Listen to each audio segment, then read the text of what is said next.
Hello बच्चों, let's see question in the circuit shown the figure E1 is equal to E2 and 20 volt. R1 is equal to R2 10 kilo ohm and the C is equal to 1 microfarad. Find the current through the R1, R2 and C.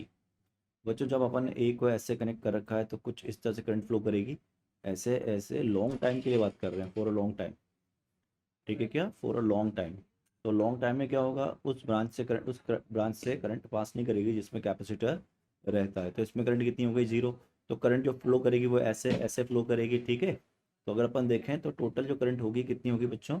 वो हो जाएगी आपकी 20, यानी कि E1 upon total resistance. अब दोनों R1 और R2 series combination में है, तो R1 plus R2 that means 20 divide by of 20।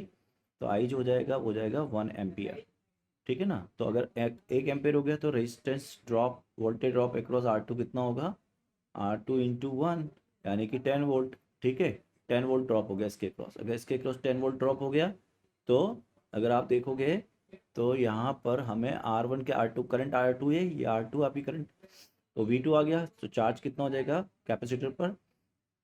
तो Q equal to C into V. C कितना है यहाँ पर? 1 और V है 10, तो ये हो जाएगा बच्चों 10 माइक्रो कूलम। ये तो हो गया फर्स्ट पार्ट। अब सेकंड पार्ट देखो, सेकंड पार्ट में क्या कह रहा है वो, कि वो कह रहा है कि हम स्विच को शिफ्ट कर रहे हैं टुवर्ड्स बी। तो टुवर्ड्स बी करेंगे तो अब कैसे बनेगा सर्किट? कुछ इस तरह से बन जाएगा, ये प्लस माइनस, यहाँ पे एक रेजिस्टेंस R1 है आपका। ठीक है, ये रेजिस्टेंस आपका R2 है।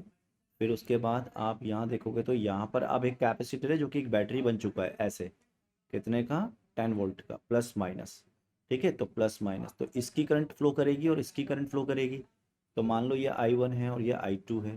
तो I1 कितना हो जाएगा? अब I1 हो जाएगा आपका, ये कितना है? E2 कितना है? 10 वोल्ट। ठीक है, तो ये हो जाएगा 10 divide by of R1 plus R2 20, 0.5 ampere ये हो गई। और I2 हो जाएगी आपके पास 1 एम्पियर। ठीक है क्या? है ना, क्योंकि R2 10 है, 10 है, 1 एम्पियर। और चार्ज ऑन कैपेसिटर कितना रहेगा? 10 माइक्रोकूलम इंस्टेंटली, तो वही रहेगा। तो ये हो जाएगा इसका सेकंड आंसर, यानी कि करंट I1 प्लस I2 पूछ रहा है हमसे अब, that will be equal to 1.5 ampere. ठीक है, ऑल द बेस्ट।